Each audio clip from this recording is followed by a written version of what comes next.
हाँ दे देंगे मुझे लगता है। आपको भी मिल जाएगी रेनोवेट इलेक्ट्रिसिटी। ऐसे मुझे लग रहा है, अभी पता नहीं। हम्म।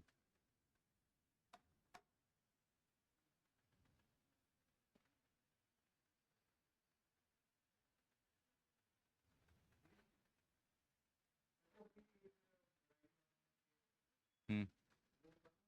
नहीं नहीं, वन टाइम है। पर हाँ मतलब जिन्होंने नहीं, जिनका पहले नहीं लगा होगा वो भर लेंगे, जिन्होंने भर लिया है वो ठीक है। नहीं नहीं, टाइम तो उतना नहीं मिलेगा, कैसे मिलेगा उतना, एक डेढ़ महीना मिल जाएगा।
किस किसने पढ़ी है पहले एंशियंट हिस्ट्री? पढ़ी है? अभी की है स्टार्ट?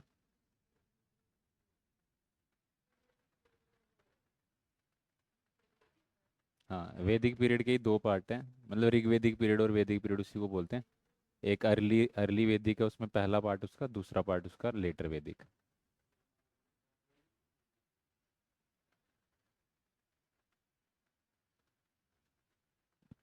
कहाँ से पढ़ रहे हो आप?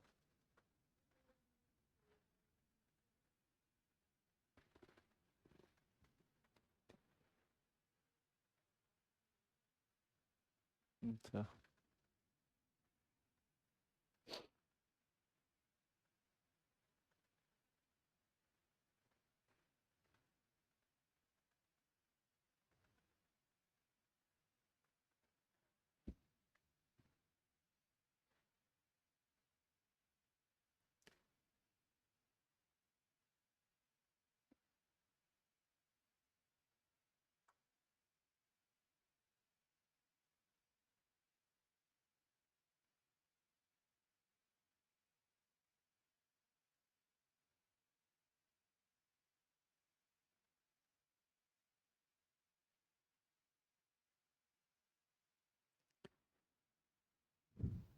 तो ह्यूमन पास्ट को, इंसान का जो पास्ट है उसको हमने तीन हिस्सों में डिवाइड किया है।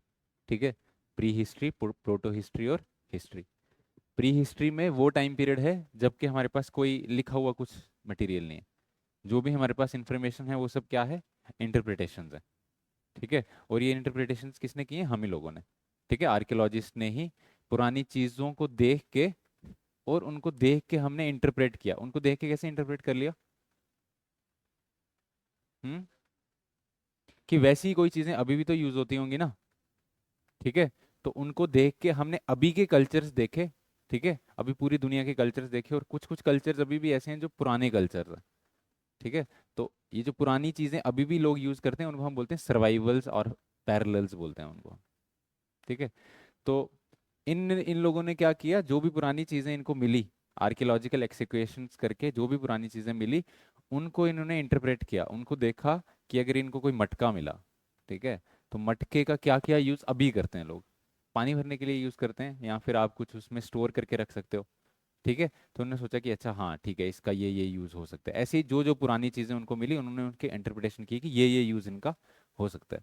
तो ऐसे हमने क्या किया, एक्स्ट्रापोलेट किया चीजों को, कि अगर ये चीजें हैं, इनका अभी ये यूज होता है, तो उस टाइम पे ऐसा यूज होता होगा। ठीक है, उसके बेसिस पे हमने पुराने कल्चर्स को डिफाइन किया। क्योंकि अभी कोई बताने वाला तो है नहीं कि स्टोन एज में क्या होता था। कोई नहीं बताने वाला है, ना ही किसी ने फोटोज खींचे, ना ही किसी ने वीडियोज बनाई, ना ही कोई व्लॉगिंग कर रहा था तब। ठीक है ना, तो कौन बताएगा फिर कि पैलियोलिथिक में क्या हो रहा है, मेसोलिथिक में क्या हो रहा है, नियोलिथिक में क्या हो रहा है। इवन तक कि इंडस वैली सिविलाइजेशन में भी क्या हुआ, किसको पता है? किसी को पता नहीं है। हमारे पास बस क्या है, पुरानी कुछ अवशेष हैं, कुछ ऐसी उनके बरियल्स हैं। ठीक है, उनकी हड्डियां हैं, या फिर उनके कुछ स्टोन टूल्स हैं। टूल्स हैं भी कि नहीं किसको पता है, बट हम बोल रहे हैं कि हो सकता है स्टोन टूल्स होते होंगे वो। ठीक है, तो हमने क्या किया, यहाँ यहाँ तक की जो भी हिस्ट्री है, ये जितनी भी हमें इंफॉर्मेशन मिली है, सारी किसके बेसिस पे मिली है, इंटरप्रिटेशन के बेसिस पे। ठीक है, इंटेलिजेंट इंटरप्रिटेशन हमने की है। ठीक है, तो प्री हिस्ट्री कौन सा टाइम पीरियड है, जबकि हमारे पास कोई रिटर्न रिकॉर्ड्स नहीं है।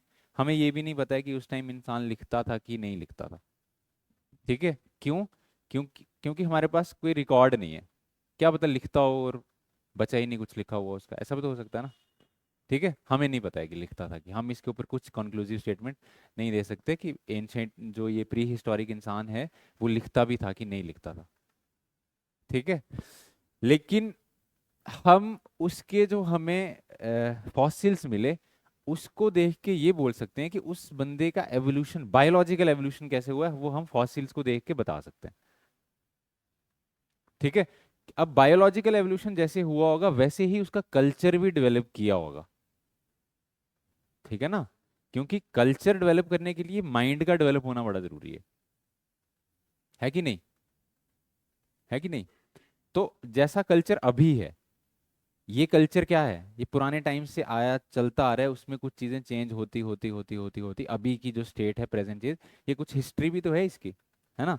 तो उस हिस्ट्री को आप कितना पीछे लेके जाओ जाओ, जितना पीछे लेके जा सकते हो। ठीक है, तो अगर आप स्टोन एज में चले जाओगे, जहाँ पे स्टोन्स का यूज करता था इंसान, ऐसा हमें लगता है, तो उस टाइम पे जो इंसान था, वो क्या अभी के जैसा ऐसा था? ऐसा नहीं था। ठीक है, क्योंकि हम अगर देखो, अगर हमें ये समझना है, तो फिर हमें ये भी मानना पड़ेगा कि इंसान का एवोल्यूशन हुआ है ना, प्राइमेट से इंसान का एवोल्यूशन हुआ है, मतलब बंदरों की प्रजातियों से ही इंसान का एवोल्यूशन हुआ है। ठीक है, तो डार्विन की थ्योरी तो यही बोलती है। तो अगर उस थ्योरी को हम माने कि एवोल्यूशन हुआ है, तो उसके हिसाब से फिर हम देखते हैं कि पैलियोलिथिक में, या पैलियोलिथिक से पहले भी, जो इंसान था वो पूरा ऐसे बाईपेडल इंसान जैसे अभी हैं। बाईपेडल मतलब दो पांव पे चलने वाला। ठीक है, पूरा बाईपेडल इंसान पैलियोलिथिक में बना, उससे पहले नहीं था। उस पैलियोलिथिक से जो पहले वाला टाइम पीरियड है, पैलियोलिथिक टाइम पीरियड मतलब आज से 2.5 लाख साल पहले। ठीक है, तो 2.5 लाख साल पहले से, उससे उससे पहले का जो टाइम पीरियड है, तब इंसान बाईपेडल नहीं था, तब वो प्राइमेट्स की कैटेगरी में आता था। ठीक है, तो वो चार, मतलब जैसे अभी बंदर और ये चिंपैंजी चिंपैंजीज होते हैं, लगभग समझ लो वैसा, ओरंगुटन्स जैसे अभी होते हैं, उनके जैसा था। फिर उसमें एवोल्यूशन हुआ। ठीक है, एवोल्यूशन में सबसे इंपॉर्टेंट चीज जो हुई है, वो यही हुआ है कि इंसान ने दो पाँव पे चलना स्टार्ट किया।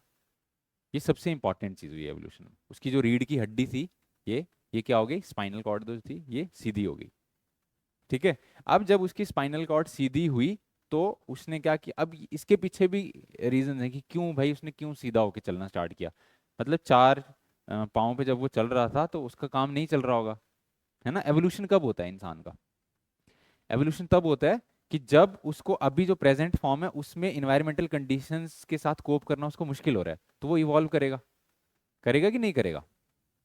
है ना, आपने बायो में या इन्वायरमेंट में एलियंस रूल या बर्जमैन रूल पढ़े होंगे, सुने इनके बारे में?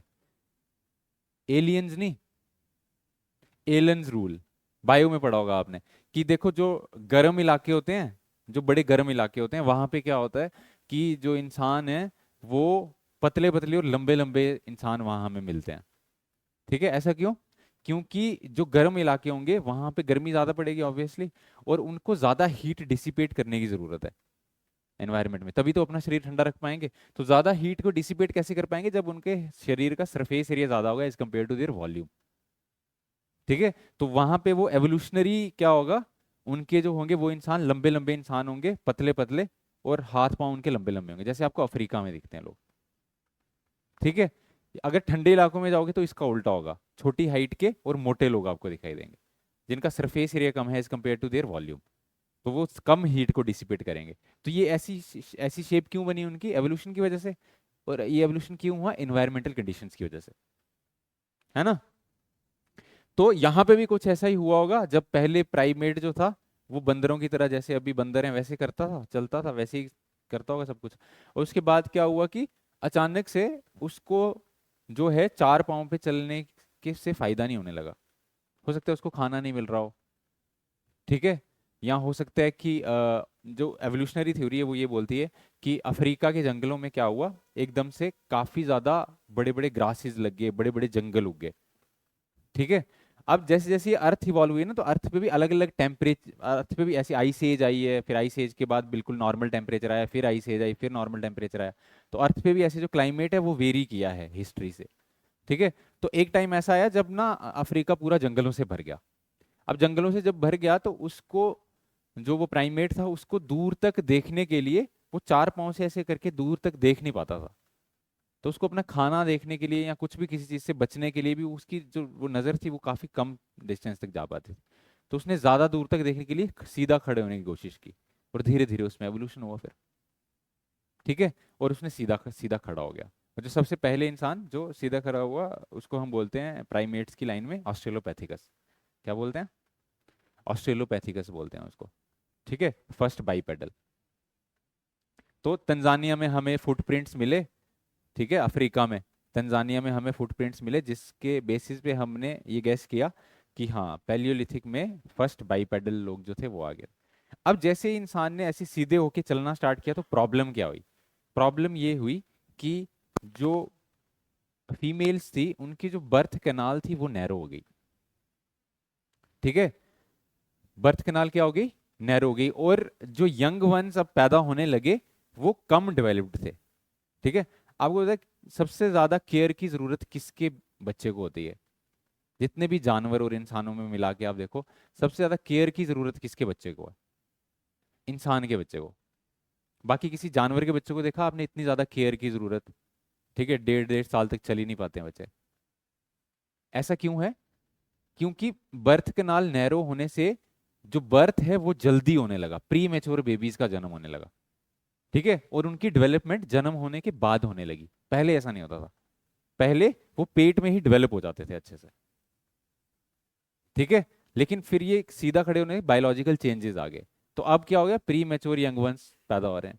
तो जब प्री मैच्योर यंग वंस पैदा होंगे तो उनकी केयर करनी पड़ेगी ज्यादा टाइम तक। ठीक है, और ज्यादा टाइम तक केयर करने के लिए आपको क्या चाहिए? कुछ तो कल्चरल सिस्टम ऐसा चाहिए कि ज्यादा टाइम तक केयर हो पाए बच्चे की। तो फैमिली कुछ इंस्टीट्यूशन, धीरे धीरे ऐसे इंस्टीट्यूशंस बनने लगे। समझ आई? तो ग्रुप में लोग रहने लगे। क्यों? क्योंकि छोटे बच्चों की केयर करनी है अब, यंग वंस की।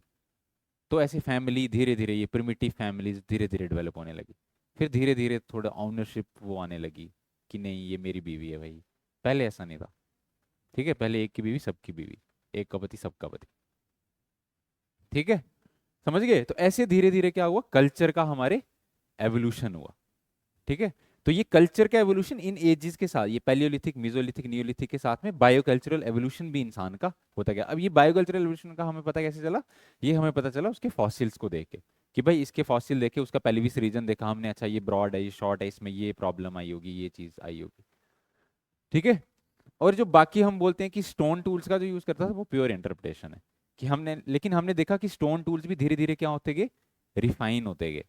जैसे पैलियोलिथिक में जो स्टोन टूल्स यूज हो रहे थे वो काफी ऐसे बड़े बड़े स्टोन टूल्स यूज हो रहे थे। फिर हमने मीजोलिथिक में देखा कि माइक्रोलिथ्स का यूज होना स्टार्ट हो गया, बिल्कुल रिफाइन छोटे छोटे स्टोन टूल्स का यूज होना स्टार्ट हुआ। नियोलिथिक में हमने देखा कि एग्रीकल्चर का भी यूज होना स्टार्ट हो गया। ठीक है, तो धीरे धीरे क्या हो रहा है, इंसान का एवोल्यूशन, उसका कल्चर भी डेवलप किया और ऐसे बायोलॉजिकली भी वो डेवलप किया। समझ में आया? तो ये सारी एज जब स्टोन्स का यूज करता था उसको क्या बोलते हैं, स्टोन एज। और फिर स्टोन से किस पे शिफ्ट किया, मेटल्स पे। किस पे शिफ्ट किया, मेटल्स पे। ऐसा नहीं है कि अब यहाँ पे स्टोन यूज करना छोड़ दिया, इधर भी स्टोन यूज कर रहा है, बट साथ में मेटल्स का भी यूज कर रहा है। तो मेटल्स में सबसे पहले चाल्कोजेंस का यूज करना स्टार्ट किया, तो उसको बोलते हैं चाल्कोलिथिक एज। ठीक है, ब्रॉन्ज एज में चाल्कोजेंस में कॉपर का ही यूज करता था ये। ठीक है, तो ब्रॉन्ज एज में फिर इसने कॉपर को और मजबूत बनाने के लिए एलॉय बनाया, कॉपर के साथ टिन मिलाया और ब्रॉन्ज बन गया, कि कॉपर से भी स्ट्रांग था। ठीक है, और ब्रॉन्ज एज के बाद अल्टीमेटली आयरन एज आती है, जब आयरन की डिस्कवरी हुई। ठीक है, समझ गए? तो ये वाली सारी एज कौन सी होगी, मेटल एज। अब देखो एक चीज याद रखना कि जब भी एंशियंट इंडिया पढ़ो तो इसका मतलब ये नहीं है कि ये एजेस की कैटेगराइजेशन जैसे हमने की है ऐसे यहाँ पे, असली में भी एजेस उनको पता था कि भाई अब कल से हम मेटल एज स्टार्ट करने जा रहे हैं, तो कल से सबको बता देंगे कि अब मेटल एज स्टार्ट हो, ऐसा नहीं था। ठीक है, और पूरी दुनिया में ऐसा नहीं है कि सब जगह ऐसा ही पैटर्न चला है, ऐसा भी नहीं है। ठीक है, तो पैलियोलिथिक, मीजोलिथिक, न्यूलिथिक, ये तो चलो ये सीक्वेंस फिर भी हमें मोर और लेस दिखता है पूरी दुनिया में, पर ये वाला जो सीक्वेंस है ये हर जगह ऐसा नहीं दिखता। ठीक है, कहीं कहीं पे चाल्कोलिथिक भी नहीं है, ब्रॉन्ज भी नहीं है, डायरेक्ट आयरन आ गया। तो जो, हाँ हाँ, जैसे ये नियोलिथिक है, तो नियोलिथिक के बीच में ही चाल्कोलिथिक भी स्टार्ट हो गया था। ठीक है, कहीं कहीं पे ब्रॉन्ज एज स्टार्ट हो गई थी। ठीक है, इंडिया में जो इंडस वैली सिविलाइजेशन है it coincides with the bronze age. ठीक है, ब्रॉन्ज का यूज होता था उस टाइम पे। समझ गए? तो ऐसा नहीं है कि ये चालको खत्म हुई फिर ब्रॉन्ज आई, ब्रॉन्ज खत्म हुई फिर आए, ऐसा नहीं है। ठीक है, ये डिपेंड करेगा एरिया पे, किस एरिया की आप बात कर रहे हो। ठीक है, समझ में आ गया? उसके बाद प्रोटो हिस्ट्री में क्या पढ़ते हैं, वो टाइम पीरियड जब रिटर्न रिकॉर्ड्स तो हैं, हमें पता है कि लिखा तो है इन लोगों ने कुछ, बट वो क्या लिखा है उसको हम अभी तक डिसाइफर नहीं कर पाए। ठीक है, अभी बड़े सारे लोग ऐसे बोल रहे हैं कि हड़प्पन स्क्रिप्ट को डिसाइफर कर लिया है हमने।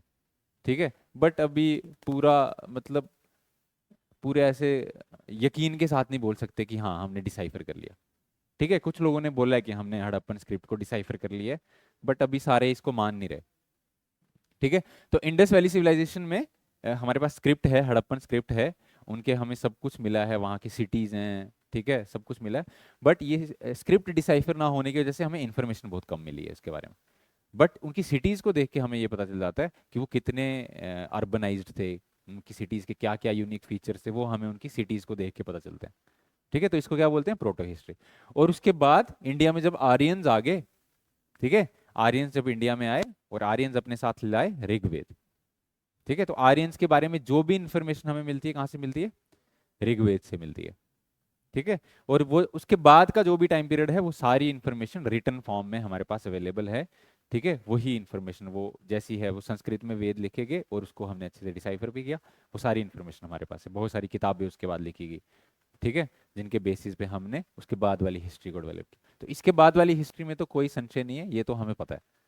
ठीक है, इसके पहले वाली में चीजों का ज्यादा पता नहीं है हमें। ठीक है, समझ गए? तो एंशियंट इंडिया में हमें कहाँ तक पढ़ना है, ये सारा ही पढ़ना है हमें। ठीक है, ये सारा पढ़ना है, महाजनपदास भी सारे पढ़ने हैं। ठीक है, महाजनपदा में सबसे इंपॉर्टेंट कौन सा था, मगध।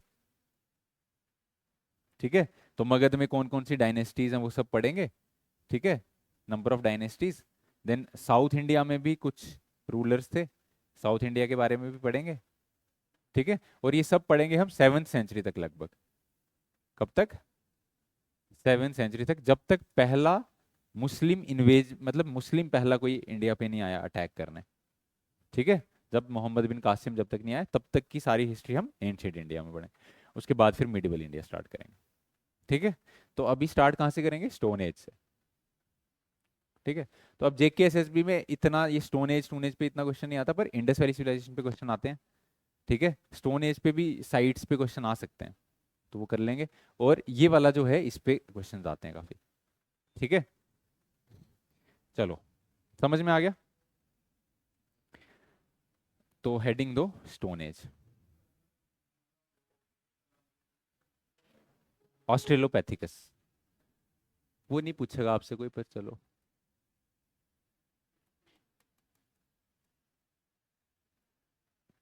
ठीक है। तो बेसिकली लेटली फुटप्रिंट्स हमें मिले थे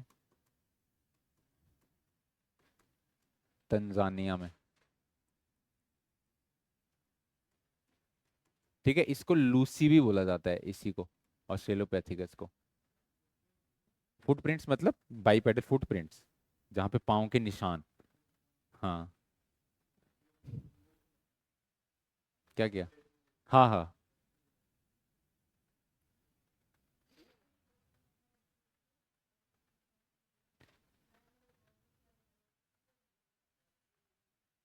मतलब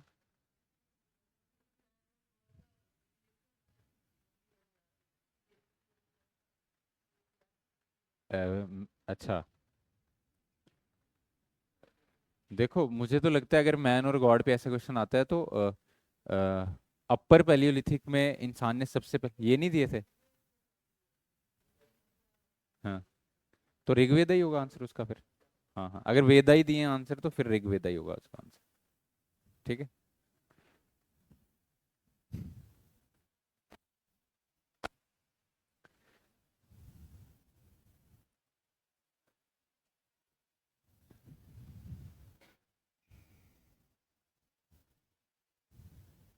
लिख लिया ये सारा?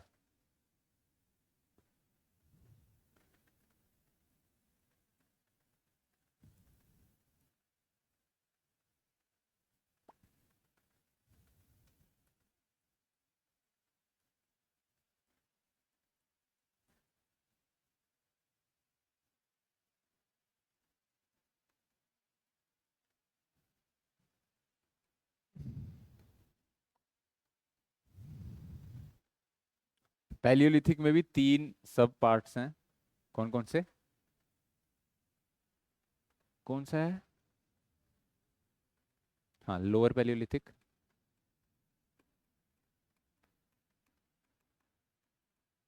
मिडिल पैलियोलिथिक,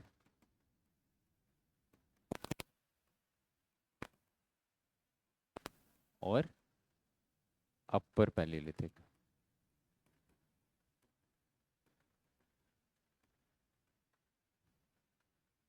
ठीक है। पहली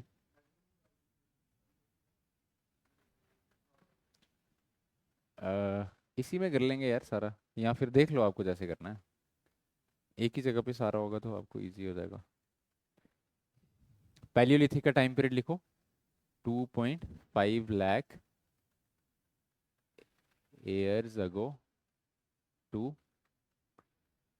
10,000 BC।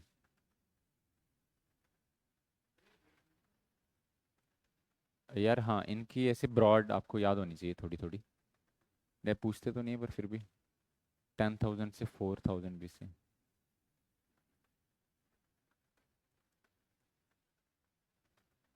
और ये है 4,000 से 2,500 BC।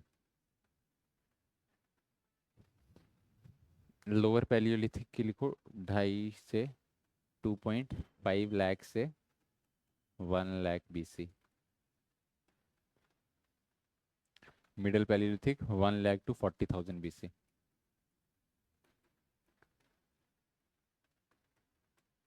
और अपर पैलियोलिथिक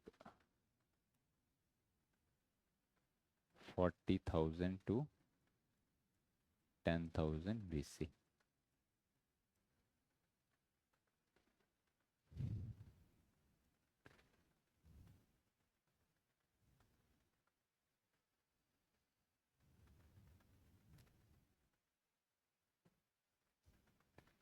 ठीक है। स्टोन टूल्स कौन से यूज होते थे?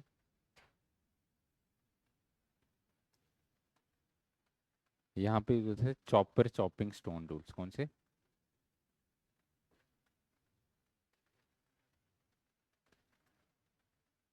Chopper chopping, hand axe, clever, ये सब यूज होते थे।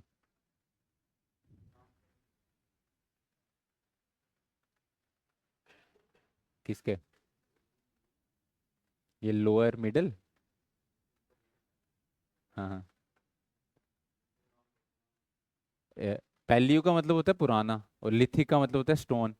तो पुराने स्टोन एज मतलब पैलियोलिथिक, फिर मीजो मतलब मिडल, लिथिक मतलब स्टोन, नियो मतलब नया। तो स्टोन टूल्स के ही बेसिस पे किया बेसिकली। यहाँ पे पैलियोलिथिक में जो स्टोन टूल्स यूज होते थे वो कैसे थे, मतलब वो ज़्यादा रिफाइंड नहीं थे, ज़्यादा पहनने स्टोन टूल यूज नहीं होते थे। माइक्रो मिजोलिथ में थोड़े अलग टाइप के स्टोन टूल्स आए, और नियोलिथिक में बिल्कुल अलग टाइप के आए। तो उनके बेसिस पे ही हमने इनको अलग अलग कैटेगरीज में बांटा हुआ है, based on the stone tools. ठीक है, समझा? मिडिल में कौन से यूज होते थे?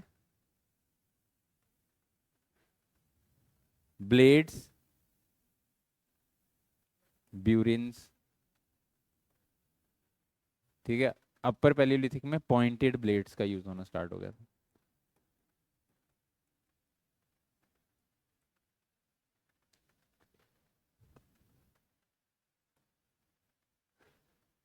इनकी प्लेसेस भी कर लेंगे कि कहाँ कहाँ हमें साइट्स मिली हैं इनकी।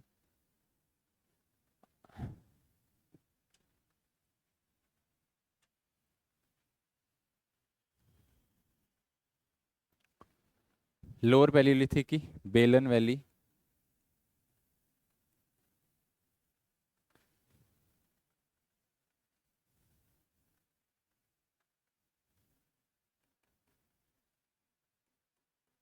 मिर्जापुर यूपी।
बेलन वैली मत लिखो, बेलन वैली वैसे लोअर पैलियोलिथिक में नहीं है।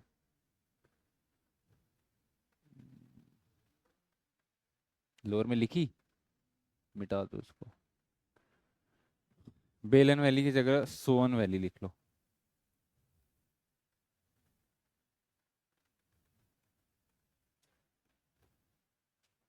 सोन वैली इंडिया के नॉर्थ वेस्ट में है। ठीक है। उसके बाद भिमबेटका जो है ना, भिमबेटका, भिमबेटका में हमें लोअर मिडल अपर और मीजोलिथिक चारों मिलते हैं। ठीक है, तो भिमबेटका सब में लिख सकते हो। कहाँ है भिमबेटका? मध्य प्रदेश में। ठीक है।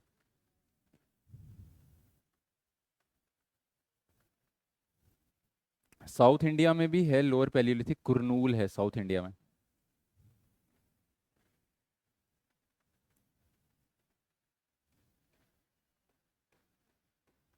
कुरनूल, और कर्नाटक में है हुंगसी।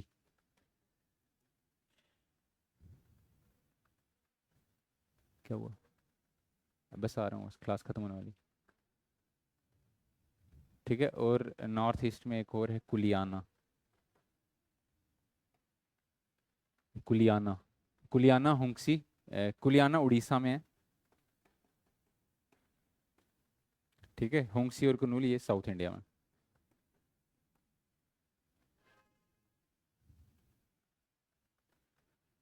ठीक है, समझे? बाकी कल करेंगे इसके आगे। देखो इनमें यही क्वेश्चन आते हैं कि